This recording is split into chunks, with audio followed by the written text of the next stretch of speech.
So again, welcome everyone to Thrive with Artwork Archive, our year-end review. And thank you for taking the time to join us today and for introducing yourself in the chat box. A few housekeeping items before we jump into the webinar. First, the webinar will be recorded. We'll share the recording within 24 hours to all registrants. So we will be making sure it's in your inbox, no worries. We also have saved time for your questions and product recommendations at the end of the presentation. So please submit your questions and comments using the Q&A button at the bottom of your screen. Please note that this is different from the chat box that you're currently using. The chat is a wonderful informal place to introduce yourself as you're doing so, and to reach out to us if you have any technical issues. The team will be looking at the chat to make sure that you are receiving this webinar as you should. The Q&A button is for your questions and feedback on the product. We'll use that to guide our conversation at the end. So throughout the webinar, feel free to post your questions and your comments. And we'll try to get to everyone's, but what we have learned from our past Thrive events is that you all have a lot of wonderful questions and suggestions. So if we don't get to yours, please know that you can always reach out to us directly at team@artworkarchive.com. All right, let's jump in, shall we? Hello and welcome again to another installment of Thrive with Artwork Archive, our new webinar series that highlights popular features and effective workflows within the Artwork Archive platform. Our hope is that you'll come away from these Thrive presentations with easy to execute strategies and tips to set your art business up for success. And we like to start our webinars welcoming those that are new to Artwork Archive, so welcome, as well as thanking our existing users for helping us continue to improve the platform, so thank you. And for those that are new to Artwork Archive is a platform that artists use to provide them the tools that they need to get organized, manage and grow their business, and showcase their work. And we'll be showing you a lot of the great features that you can use to do so in this webinar. And we also wanted to take this opportunity, this webinar, to pull back the curtain a bit and introduce the core Artwork Archive team, the people who come to work every day to help support you all. So I'll start. My name is Elysian McNiff-Kogelmeyer. I've been with the Artwork Archive team for about 4 years now. My current focus is with our organization clients, but I also have the joy of creating educational resources and nurturing partnerships for artists, including our webinars. And what makes working at Artwork Archive special to me is that I am the daughter of an artist, an art therapist, my mom is an art teacher, and my siblings are all makers too. So the creative process has always been in my blood, and I am passionate about supporting artists. And I'm so lucky to be a part of this community. And now, John, you're up. Hey, everyone. My name is John Fusel. I am one of the co-founders of Artwork Archive, along with Justin. My primary role here is basically head of product development and technology. So making the site fast, secure, and adding new great features for all of you. Fun fact, my mom is a professional oil painter, and Artwork Archive was originally started for her to help her manage her career. And I actually think she might even be on the meeting right now. So I can all say thanks, Mom, for starting this. And we are thousands and thousands of users across the world now. So thank you. All right, I'm Katie. I have been with Artwork Archive for coming up on 6 years now. I lead our content team and focus on building our blog. And so all those newsletters that you see coming in, those are from all of us, but also me. And so I am also a ceramic artist and have a pottery practice and studio here in Denver as well. Hi, everyone. My name is Emily Trice, and I joined Artwork Archive as the head of collector and gallery relations last March. I'm also Artwork Archive's art market editor, and I'm originally from Pittsburgh, but spent many years in Berlin, and I've managed commercial contemporary art galleries for the past 15 years in New York City, Aspen, and Berlin. So my background is really in the for-profit art sector, but I'm also an artist, a curator, and a writer, and my writing has been published by Art Forum, ArtNet, the New York Times, and other outlets. So I have experience with art collections of all sizes, and I really love helping people invest in you, the artists that make all of our lives much more interesting, beautiful, and empathetic. So thanks. And now I'm going to pass it to Paige, who's in charge of our communities. Hi, everyone. I am Paige, and as Emily said, I am the kind of the person that you will talk to on the other end of the chat for the most time. So I also handle a lot of the social media stuff. So I work really closely with Katie in getting our content out to you guys. I actually studied ceramic art as well in college, and now I am a practicing watercolor artist. So really happy to be here. I am the newest member of Artwork Archive. I've been here for a little over 8 months. So yeah, I'm excited to see you all, to hear all from you, and excited to get started. And I'll pass this on to Justin. Hi, thanks. My name is Justin. I'm one of the co-founders, as John mentioned, and I've got the good fortune of not only working with this great team that you just met, but also interacting with artists, collectors, organizations, and art professionals around the world in hopes of continuing to make this tool as useful and the company as great a resource as it has been for many of you. So we're always looking for ways to improve, and that's one of the main kind of themes of these Thrive events, is not only to tell you about great ways that you can maximize the benefit out of Artwork Archive, but also to gain some feedback, get questions and things like that. Before I jump into things today, I think the team and I wanted to thank you for doing what you do. You know, during these challenging times, you guys play such a critical role in the healing process, and you create things that inspire people and that give people hope and provide comfort in a time when it's most needed. And that's greatly appreciated. So thank everyone for attending, for doing what they do. We genuinely appreciate it. We think we're the luckiest people alive that we get to work with you all on a day-to-day basis. And it's great, and especially comforting as things continue to be a little crazy out there. So to jump into it, I am going to share my screen. You know, this is just the general agenda, but we're going to do things a little differently here. So let me stop this. And Alyssa, can you verify everyone can see my screen? Yes, I can see the agenda. Okay. All right. So this week's going to be a little different. Rather than focus on one major theme, we're going to go cover some of the main product highlights from 2021 and how they can benefit you in your career. At the end, as Alyssa mentioned, we're also going to hear your questions and suggestions. So majority of our product comes from your feedback, and we sent out a product survey last week to get some feedback about what you'd like to see in 2022. There'll be a link followed up in this that we'll share to make sure everyone has that. And then at the end, as I mentioned, we'll take some notes from the Q&A section. So feel free to put questions, comments, and suggestions there. We're going to try to get through this first part as quickly as possible, so I do not drone on indefinitely. And let's start by jumping into the product. So a couple of things I want to start with. I want to start with enhanced collaboration and communication tools.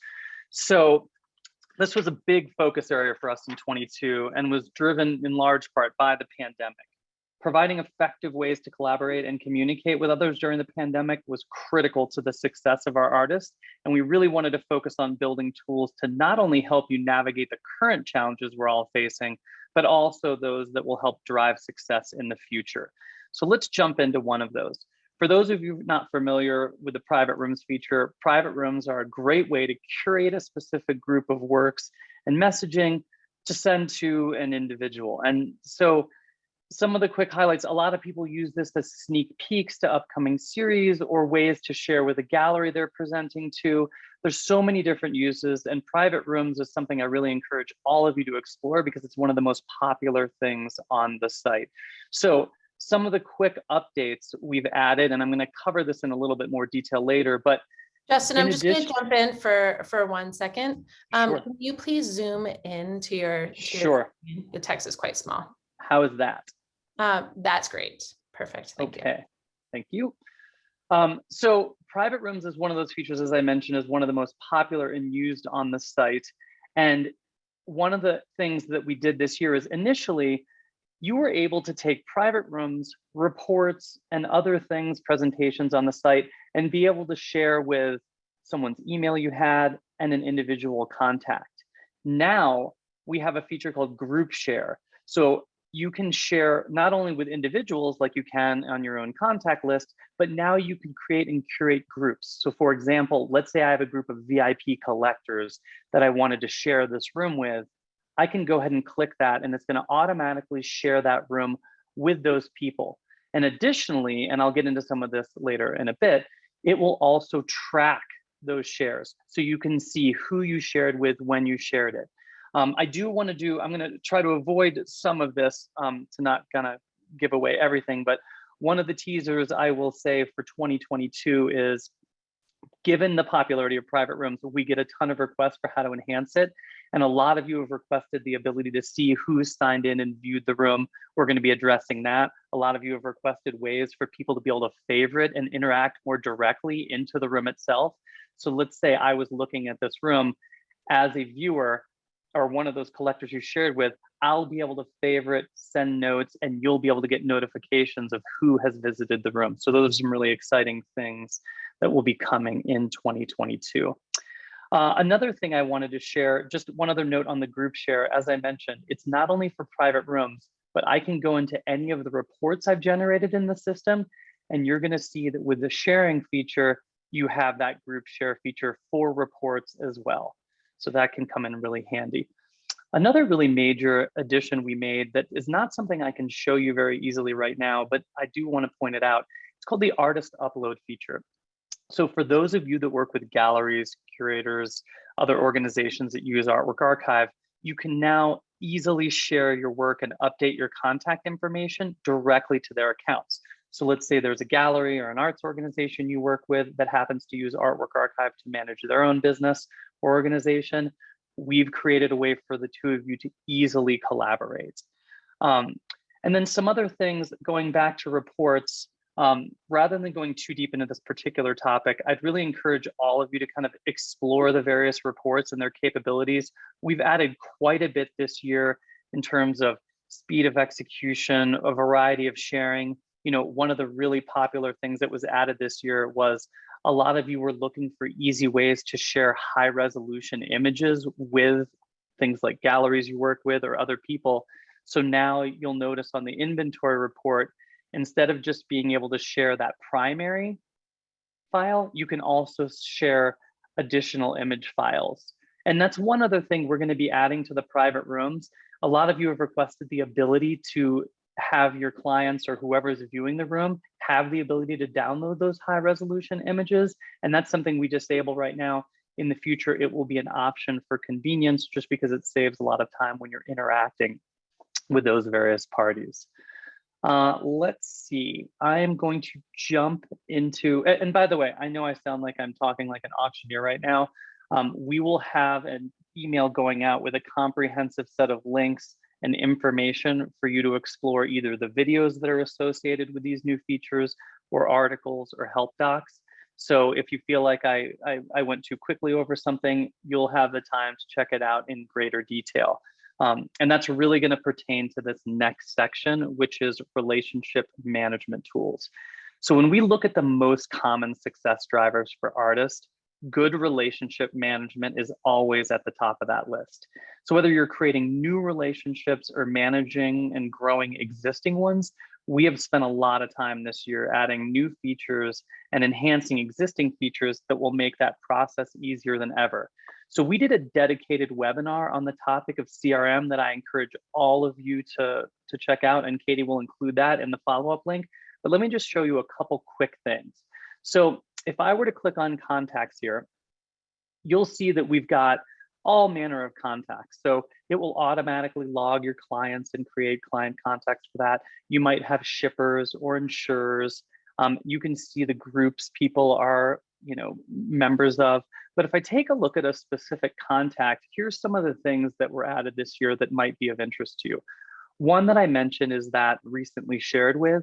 This will show me everything I've ever shared with Antoinette. So if it was a report or a private room or anything like that, I can go back and see what was shared with them. And in the future, you'll also be able to see what they viewed and interacted with. You can add notes. So for me, I find this incredibly useful because if I'm at an art fair or something, I might not be able to take the time to fully engage with or remember all of the people that I met. So I like to hop into their contact, add a quick note, and then be able to refer that, to that later, when I'm reaching out to that person. And then here you'll notice the system will automatically record any purchases or anything that you have with this client. It will automatically record any kind of accounting records. So let's say you did a commission or there was a specific fee or anything. You can store contracts. So the summary on the CRM front is we have a really robust means of managing and maintaining relationships. And as I mentioned, this can be used for existing and at creating relationships with new clients. And I really highly encourage you to view the webinar on the CRM stuff specifically, and that stands for Customer Relation Management, because that was one of our most popular webinars of all time, and I think people got a lot of value out of that. The other thing I want to quickly touch on involving relationship management tools is that share tracking. So as I mentioned, not only will it show everything that was shared with them at the contact level, but if I dive into reports, if I share any of these reports with people, it will show me who I shared it with, when I shared it. And similarly with private rooms, if I go into private rooms, it will show me who those particular rooms are shared with. So I can just click that and view that historical log. So another very popular topic is the topic of financial tools. We probably get more requests regarding the topic of money, sales, invoicing, expenses, revenue, taxes, etc., than any other topic. And those requests drove a great deal of innovation in the last year when it comes to financial tools we've rolled out. So the most popular and probably biggest feature we rolled out this year was the online invoicing and digital payments. So before, you were always able to create, and let me see if I have one. You were always able to create kind of a standard invoice that you can, either print out or send digitally. What we changed this year is, for those of you who have enabled the purchase link, the integrated purchase feature, now when you look at invoices, you'll notice you have the ability to add digital payment buttons. So if I'm going to look at, let's say, this particular invoice, and I have this button turned on, the client will have the ability to pay via PayPal or debit or credit card. So this was a major addition and one of the biggest requests we had to kind of facilitate that online payments. And I want to be very specific about this. We have opted to integrate that as well with the public profile. So if you're looking at your public profile and you have that feature enabled, when someone looks at your individual work of art, they will see that purchase link. We also understand that a lot of you have your own point of sale systems, other systems you use for checking out, or e-commerce sites. So another thing you'll notice is that on every piece of artwork, so let's say I was to go add a new work in the system, I have the ability to include a purchase link. And if you put a purchase link in here, let's say that's to your Shopify page or your Squarespace commerce page or whatever that is, that will override the integrated version and go directly to your purchase link. And I know we're going to get a lot of questions on that because a lot of you haven't checked this out yet.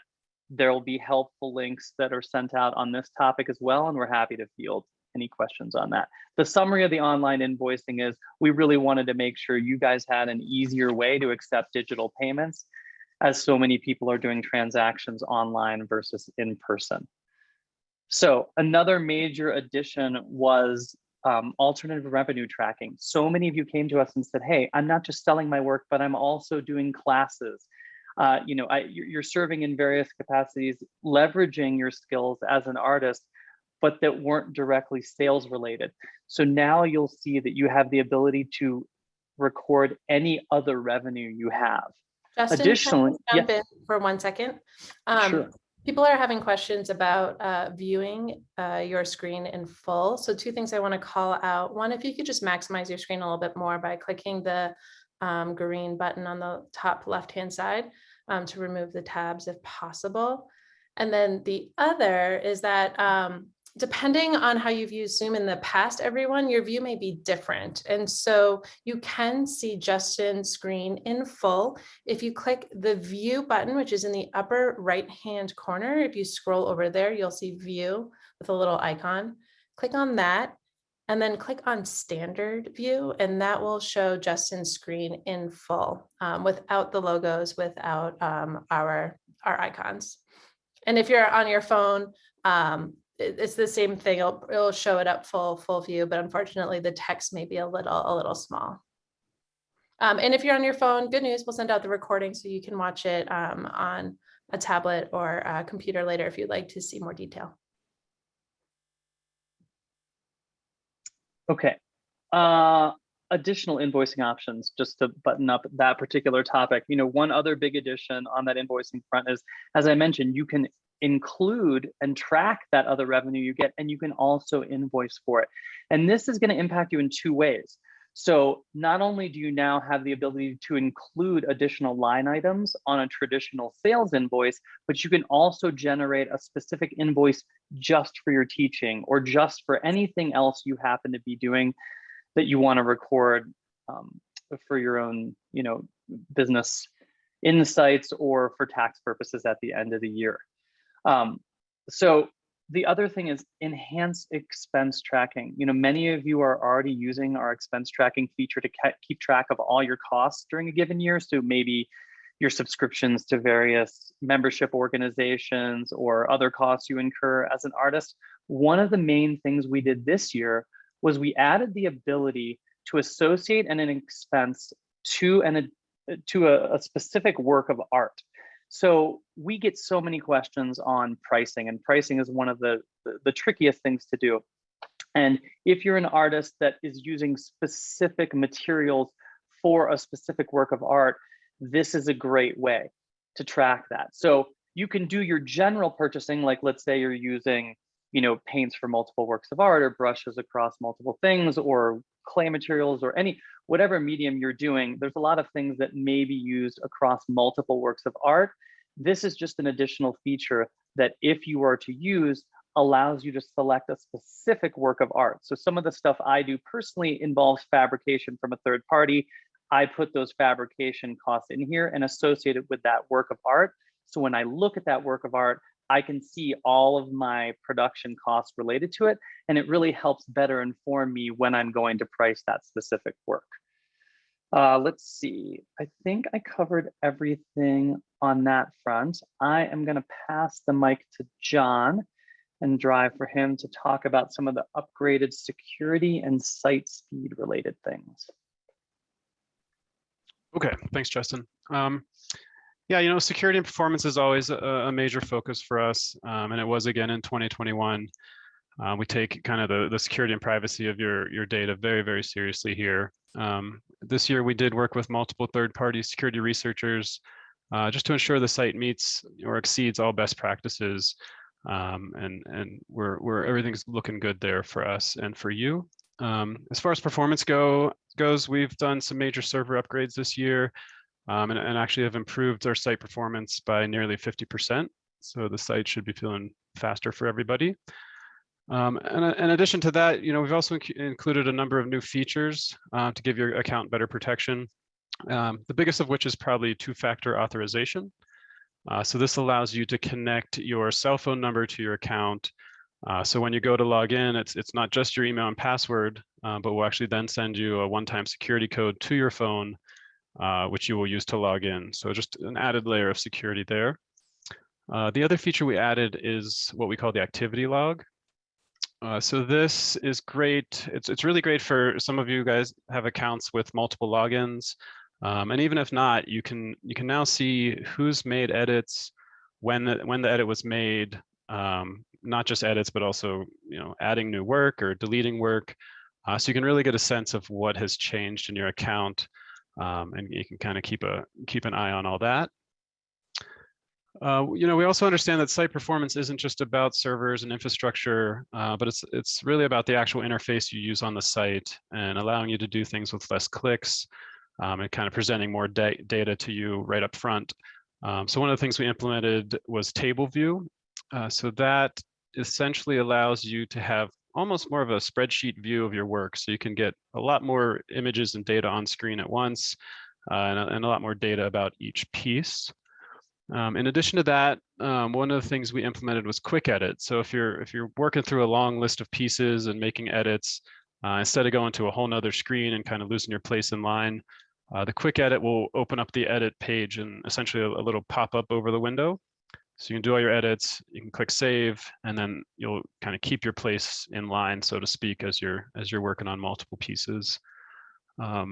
The other thing around reports, we have kind of on each individual page, you can do a report for that bit of data, but a lot of our users wanted kind of a single point of contact for all the reports.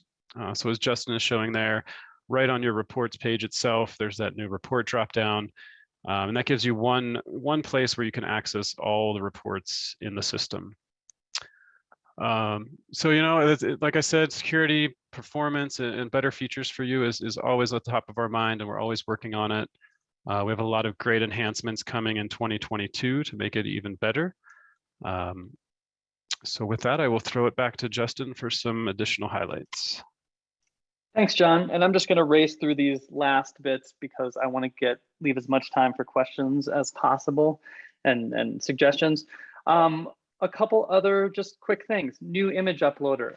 When you add a new work now, our image uploader gives you better ordering options, has support for some cloud-based options as well, and gives you the ability to kind of more easily drag and drop things in on both laptop, desktop, or mobile. Another thing of note is so many of our users are working in video or including video to give kind of a more robust storytelling element to their work. A lot of people add video to do the making of. I personally, as a collector, am fascinated by what goes into certain works.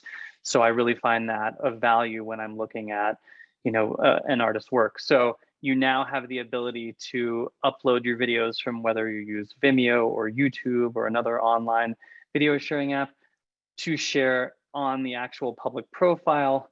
And it really, these are things like anything on the public profile that can be embedded on your own website as well. So team, I think we covered most of the main things, even though that was incredibly rapid. But I would love to dive in and start fielding questions and getting some suggestions. Yeah, great. A lot of great questions and product suggestions have been coming in. Friendly reminder to put those in the Q&A section at the bottom. We have 30 minutes to get into all of this. And even though 30 minutes seems like a long time, especially with me talking so much, probably won't get to everyone. So apologies. And also I realized I misspoke for the people who are on the webinar, the view that is best to see the screen is speaker view. Standard is what I see on my end. Speaker will show you just Justin's screen. So with that, a lot of great questions. The first one I pulled out is one that we get often and Paige responds to a lot. So I wanted to address it. Dana asked, is it wrong/bad practice to create a studio location? Should I use my inventory instead, Justin? Boy, I'm glad you start off with a tough one. I'm going to give you kind of general observation over the last 10 years as kind of what we see most commonly done, and then kind of an exception commentary. So what we see most commonly done is you do not create a location for your specific studio if you have a single studio. For artists with multiple studios, one, I'm envious and please invite me to them. And two, those are situations where it makes more sense to have those individual studios outlined in the location, but the system by default assumes that the default location is your studio. So you never have to go and worry about creating that additional studio. So that's the kind of rule. The exception is if you want that additional layer of granularity, or you have multiple places that you work out of, or maybe you're doing a residency, oftentimes we will see people using locations to create entries for their other studios. Great. Okay, similar to locations, slash studio. Christine asked, if you physically have your work stored in your studio, but it's for sale online on one or more platform, what is best practice to keep track of that? That's also a great question. And, typically we think of the locations more on the physical side, but I have a caveat to that. So we think of it on the physical side because obviously if your work is physically somewhere, you want to know what galleries are most performant, or coffee shops or art fairs, or wherever it happens to be that your work is physically being displayed. Oftentimes, we also see people using online platforms like Saatchi and other locations where they will list their work for sale.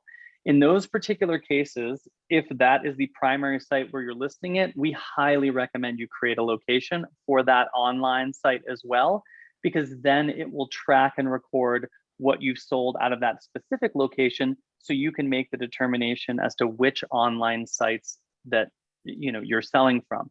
But the kind of honest answer to multiple online sites, if you're an artist that has your site or a particular single work up on multiple sites, we don't have a great way of tracking multiple online sites. We do cater definitely more toward single locations and tracking the performance of those locations. So that's definitely something I will talk with the team about, as to, is there a way that we can have a work of art appear in multiple online locations to better serve your tracking needs. So that's something that the team will note, and we will look into.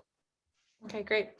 A wonderful nitty-gritty question that we get often is it best practice to upload large file size images or lower quality? That's a great question. So here's a rule of thumb. And a lot of people have concern with uploading high resolution files because they're worried about copyright, theft, etc. We go to great lengths to prevent that. And not only do we modify things for anything that ever goes in a web view or public view to have a much lower resolution version that still looks great on screen, but prohibits or prevents the ability to easily copy a work. But we also do things like disable right click. So as a general rule of thumb, I highly encourage everyone to upload a higher resolution version of the image. And the main reason for that is because our system is smart in that it will automatically create the thumbnail version. It will automatically create the web version. And when you need things for reports like a portfolio page, where you've got the image taking up a significant portion of something that's printed, it is going to be much crisper if you use the high resolution version. The other main reason for doing that, and why we always recommend using a higher resolution version, is because you are going to be sharing things with third parties, and oftentimes they're going to want the high resolution version. So it's just wonderful to have that. If I'm applying for a residency or something that is looking to have a high resolution version of my work, I want an easy way to be able to access that and send it right along to them and share it. And you can do that both at the individual artwork level or at the report level. Great. And now segueing to a common theme that's being asked today and that we hear quite often I'm asking two questions at the same time. So does Artwork Archive completely replace or serve as a regular artist website? Is it intended to replace your website or be in addition to? I would say in addition to, and I think we're pretty uniform on the team on this. We have debated countless times over the years of offering a website solution. And what stopped us every time is the fact that there are so many absolutely fabulous platforms out there that do nothing else but focus on providing websites with endless amount of options. And anything else is kind of a pale comparison to those platforms. So rather than do something that we wouldn't think would serve your need, we've chosen instead to either integrate with a lot of those platforms or offer ways to save a significant amount of time with our embed feature. So Artwork Archive serves as your central repository, and you can end up embedding aspects of that on your own website to save time. But I think the dominant theme and kind of thinking with the Artwork Archive group is always that, since we are all artists, we want to be individual. We want to be able to express ourselves. And it's really difficult to do that when you have a one-size-fits-all kind of templated website. So we highly encourage people, and I would say 90% of our audience has their own website. And that's something we highly encourage.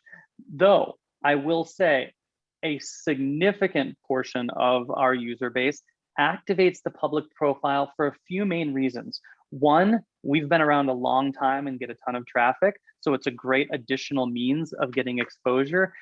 And two, this becomes part of our discovery platform. So any single artist that activates that public profile becomes part of our discovery discovery platform, which is used by collectors, architects, interior designers, and buyers of all types around the world to find art. So that's another additional benefit to it. Great. Does that cover that, Alyssa? Yeah, definitely. And you're answering the questions wonderfully. People, if you need any additional clarity, feel free to post that in the Q&A. We'll keep trying to roll through all these questions because we do have a lot of questions that pertain to the new features and updates that Justin shared, but also a lot of great questions generally about Artwork Archive for those that have been using us for a while or that are new to us. We want to make sure that we are answering all sorts of questions. The other thing to note, I've been seeing a lot of questions about a recording, about joining late. If you join late, no worries. We are recording this session and we will be sending the recording after the presentation. You'll receive it in your inbox tomorrow, so you can view it then. Speaking of, how the public profile is, the primary intention is not to serve as your website and to give you autonomy and control over how you want to portray yourself. A few questions about could there be more design control on the public profile, whether that be setting, font, color, etc. And since we've heard this before, Justin, I don't know if you wanted to expand upon that. Sure. I think that's a super dominant theme. And we are always kind of coming up against or trying to strike a balance between ease of use, uniformity, cleanliness of look and feel, because when people are embedding, they're embedding their collections or their portfolio or public profiles on countless different platforms. So we do tend to lean more toward a clean, simple look than giving a variety of options, because we want to make sure that it always performs well on mobile, performs well on anything you guys are embedding it on, and of course performs well on the public profile. That said, we are getting a ton of requests on formatting changes or customization options, not just for the public profile, but for things like private rooms and reports. One of the most common is ordering. I want more control with how to order things. We've got a ton of drop-down options for how you have things displayed, but some people really have very specific ways they want a private room ordered. And those are things we've heard and are definitely going to take action on in the coming year. What I will recommend is really take advantage of either the survey or shooting us an email at info@artworkarchive.com if you've got specific customization requests or font requests or things like that. But also understand that we are always going to opt for that kind of clean look over hyper customization, because when you get into hyper customization, particularly on the reporting side, you start jumping margins, it doesn't fit everyone, and there's a lot of complexity to that. So we understand that there's a lot of people wanting to be able to add some variation, and we're going to do everything we can to start peppering in some of those changes in the new year. Great. I want to address some of the questions around the new features that you showed. Gabrielle said that they got a message, alert message, that someone clicked purchase, but they could not find within Artwork Archive how to follow up. Can you just go back to the inbox again and walk through that workflow? Do we want to send that out as a general link for everyone? Because I have a guess that is going to be a very common question, that we can include that walkthrough in the follow-up YouTube, rather, because that's a kind of a multi-minute demonstration. And I think we would be best covering that in just a short link in the follow-up notes that we send out. We'll just do a quick overview video and then everyone can benefit from that. Yeah, actually, I'm looking to Paige. Paige, if you could post the help doc about the inbox. I sure. And so for everyone to be clued in if you're trying to follow.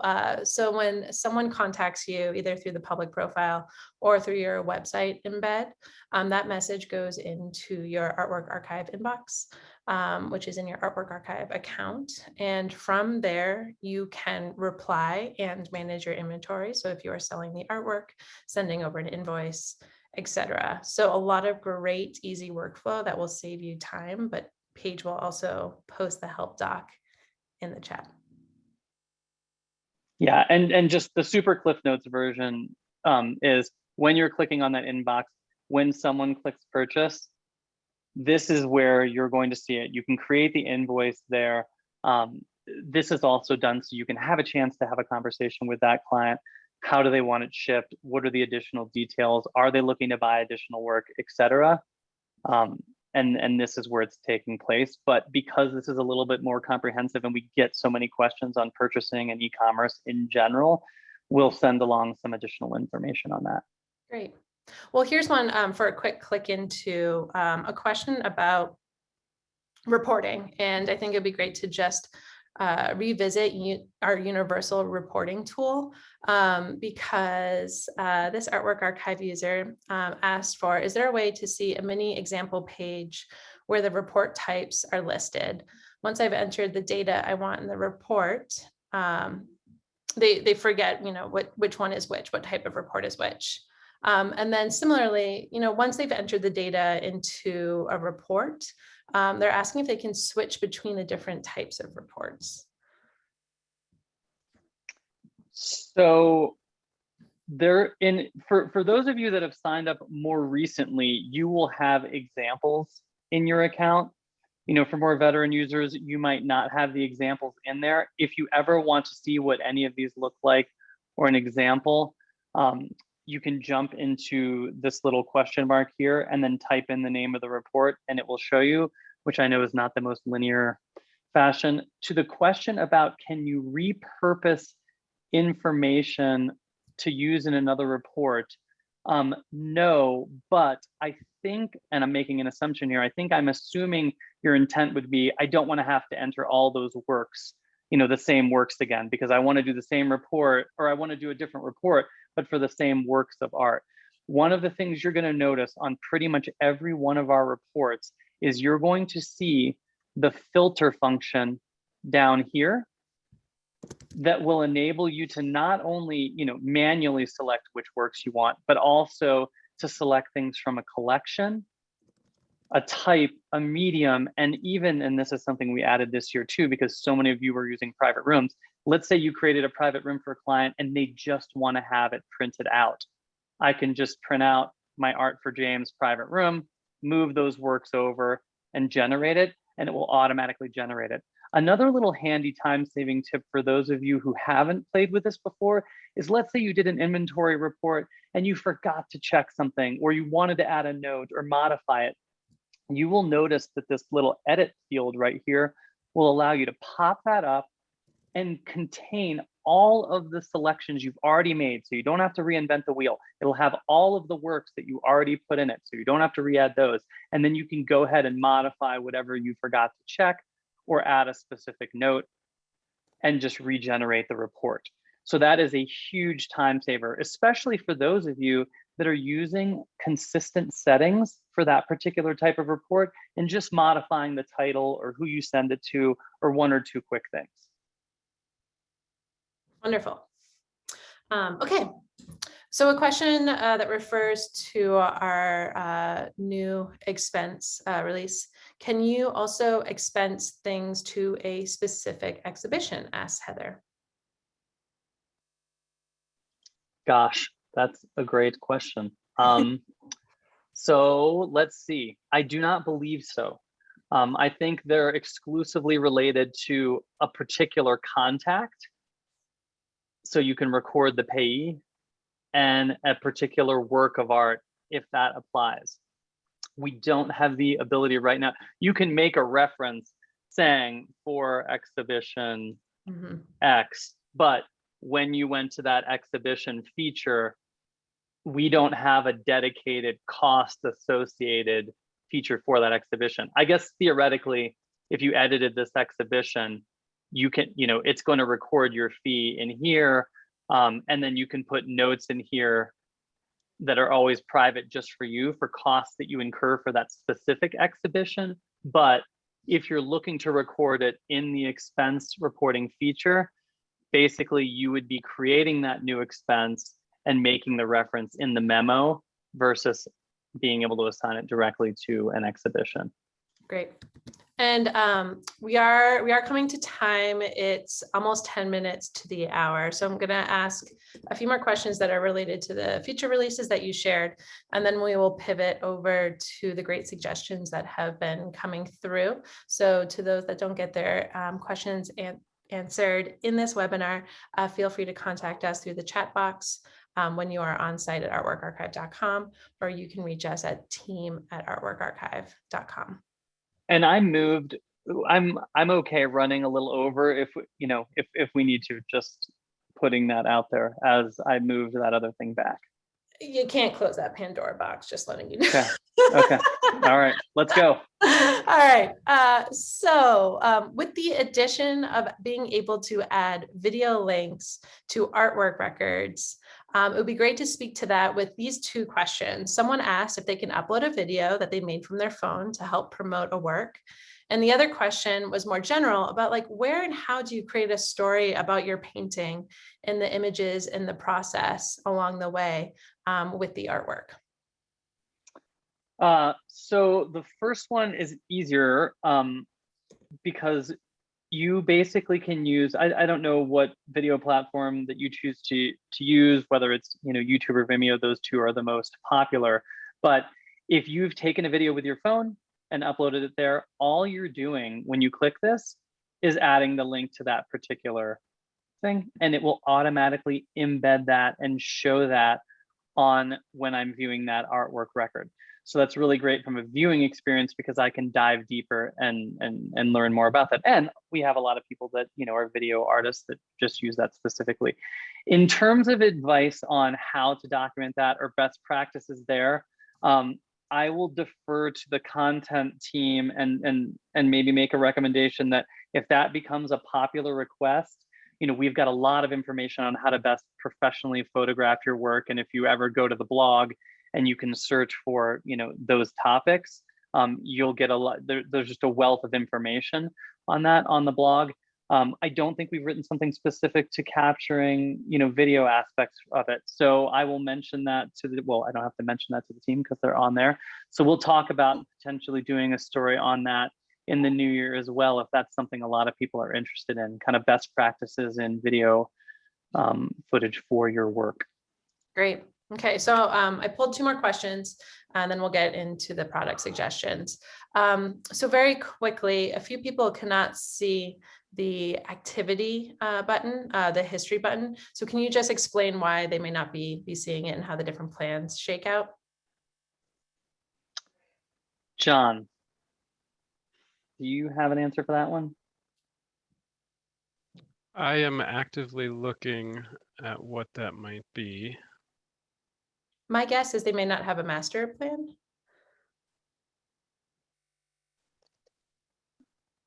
I believe it only exists in multi-user plans. So apprentice and professional, since there isn't a third party or a studio assistant or someone else that's helping with the account, I think activity tracking is only for multi-user accounts, and master is the only one that you can have multiple users for that.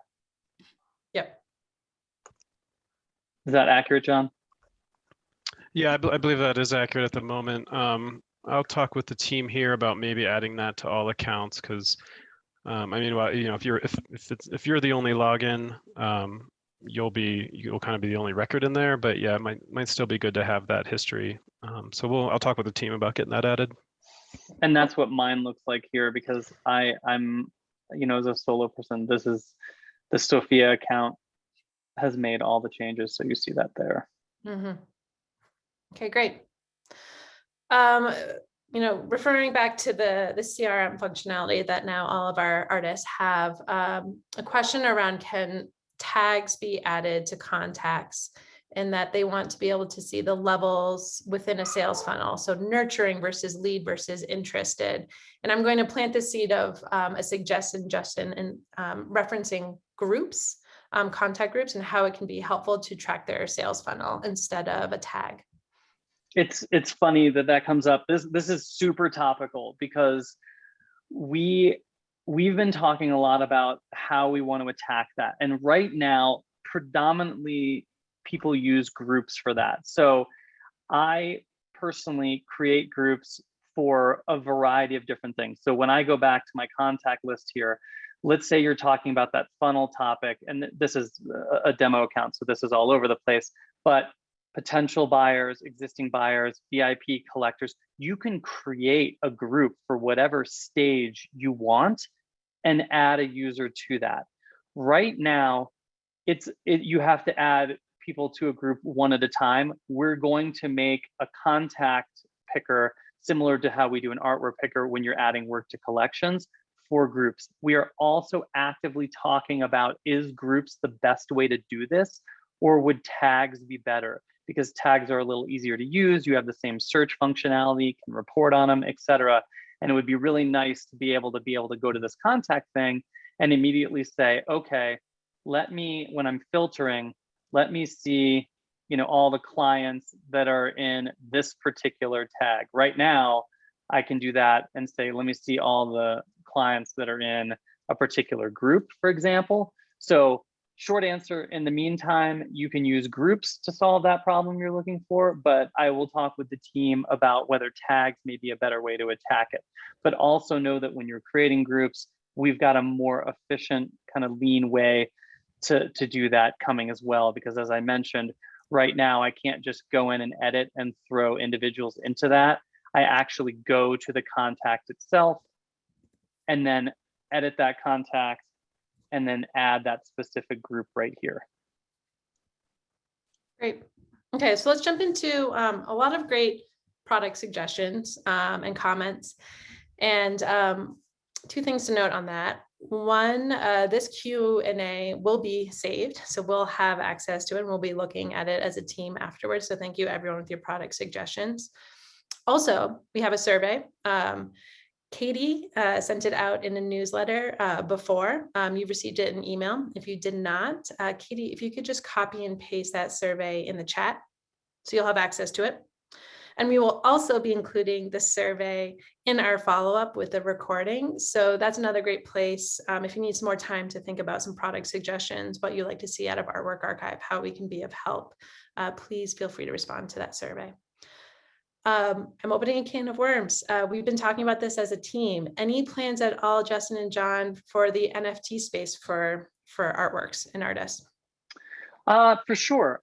Both John and I have been kind of heavily into that world, as we are both nerds for many, many years. So it's something we both follow very closely. And I think it's safe to assume you can expect to see some basic functionality, not on the minting side. We're not going to be looking into adding functionality for where you can mint directly, but we're going to be likely adding some things that will enable you to better, just like you can categorize and organize and manage all of your traditional work. Digital work will have some enhanced features for that as well, such as token ID and other, relevant information that pertains to that particular asset type. And that's going to be both for our artist product and as well for our collector platform and organization platform, because we're getting that question from a lot of our collectors as well.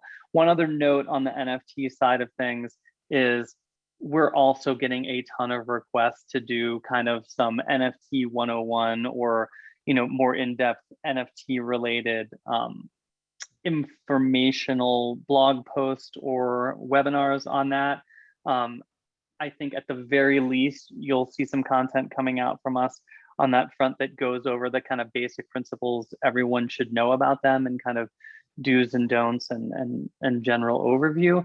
And I would suspect some of that stuff is going to come in Q1 for sure. Great. Let's see. A few requests around the ability to mass edit. This suggestion was around being able to change something like price, size, etc., for all pieces rather than having to do it on the individual piece. Okay, do you know who that person is? Can you respond? Okay, whoever that person is, let me ask you, because that is definitely something that we're going to be working on this year too, just bulk editing in general. When you talk about a price increase, is that a percentage that you're talking about, that you would love the ability to say, you know, this has been a great year, I'm in more demand than ever, I want to raise all prices across the board by 20%?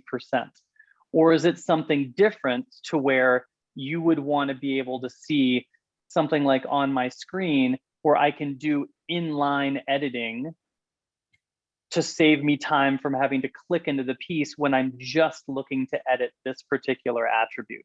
It would be percentage or by square inch. Okay. So that's good. Thank you, Sheila. Okay, that's good feedback. Thanks. Yeah, that's also, we actually want to know that from artists when it comes to bulk editing, you know, what type of bulk edits would save you time. Oh, that wasn't you, but Sheila said that's how she would do it. Thanks, Sheila. A lot of boths coming in.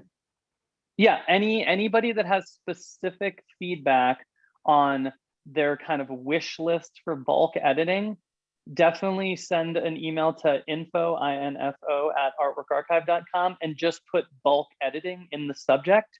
And you can do it in the survey too.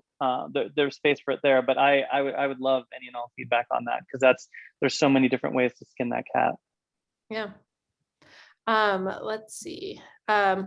Someone asked for the ability to import contacts. So to address so we do contact imports all day, every day, via our template that we send out.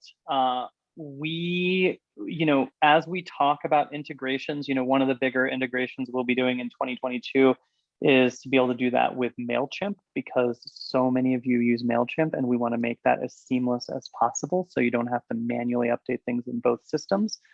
And then we'll talk about making it a little more automated for the other platforms. I think the biggest challenge is so much of our data is relational, meaning that, for example, if I associated a sale with Madeline here and the name was spelled different, or you had a junior after it or something like that in the import from, let's say, your Outlook or Gmail or something else, it creates a duplicate entry, which is why we do contact imports manually right now, to help screen out some of that and reduce the margin of error.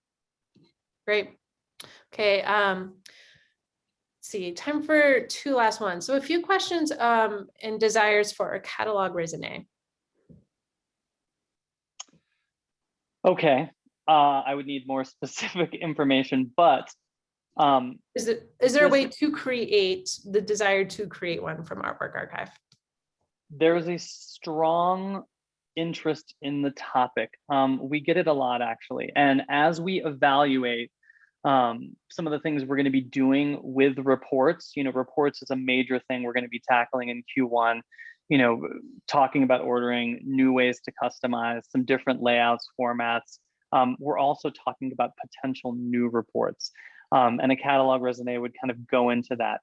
Because there are so many different varieties, because they contain and can contain such a wide variety of information, we are exploring what are there different versions? Is there a light version? Do we go full into it? Know that it's something we're researching, but probably not something that we'll see in Q1 or Q2. So if you do have specific feedback about a wish list regarding that, feel free to enter that into the survey and or email as well. Okay, so we know how useful that would be, by the way. Like in these new reports, you know, we're talking about kind of gallery intro that not just had you know, the artwork you wanted to include, but also some things about you as an artist. You know, we're actively talking about making a CV generator because so many of you are asking for, you know, what's best practice when creating a CV. So we've got a lot of great ideas surrounding new reports, and all of our ideas are driven by your feedback, and all of our prioritization decisions are made by the number of times we hear it and how many of the users it would benefit. So the more of that stuff we hear from you guys, the higher it gets bubbled up on the priority list. Great. I have one more suggestion to end on. because we hear it often. And I just want to, again, echo that we're sorry if we did not get to answer your questions or address your product suggestion. There was a lot, there's hundreds that are coming in. Again, if you don't get your question addressed and you would like an answer, feel free to chat us on site. And then when it comes to the product suggestions, please feel free to include that in the survey that will go out after this presentation. And Katie or Paige, if someone could just link to that survey again within the chat, because it got a little buried with all the great commentary coming in, so you all have access to it. Last product suggestion, an app. Yeah, this is another topic, 90+% of our users use us on mobile. I use Artwork Archive almost exclusively on mobile. And part of the reason why we haven't gone with a native app is because already built in the system is the ability to access it on a mobile device, present to people on a mobile device. And when you're on your iPhone, for example, instead of looking on your hard drive, it's looking in iPhotos. So we've done so much to optimize it to be mobile friendly. I think that's why it's so commonly used on mobile. I would be interested, for those of you asking about a mobile app, I'd be interested in hearing what specific features would you like to see via mobile that currently aren't, that you're currently not available or not able to take advantage of with accessing it on your mobile device. That's really important to understand, like, what are the distinctions? Because right now it's so commonly used on mobile. I'd be interested to hear, what you feel we're missing or what you feel we would benefit more if it was in app format. Other than reminders, I think reminders seems like a logical one. Yeah, for sure. Okay. Any others? Or are you wrapping? We're back. We do Okay. have many more questions and suggestions, but unfortunately we don't have time to get to everybody. So I will have to play, the role of cutting it off. As you can see, the entire team, if the team wants to turn their videos back on, we are just so honored and thrilled and overjoyed to be able to work with you all and just to see the engagement that we're seeing today. Makes us really happy. I speak for myself. I love my job and I love signing on every day with you all. So I'll say my thanks. Thank you, everyone. Thanks, everybody. Yeah. Thank Thanks you. again. Thanks, And I know there was a ton of everyone. questions and suggestions that may not have been addressed, but the entire team is going to meticulously go through that Q&A, and we really take the survey thing seriously. Any emails you send in don't fall on deaf ears. And thanks again for everything. And looking forward to having an absolutely wonderful and healthy 2022, where we hope all of you are thriving. And I'm So just have a great day.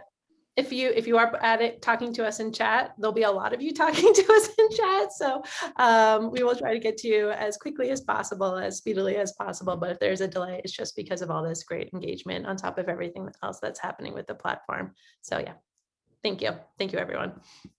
Bye-bye. Thanks, everyone.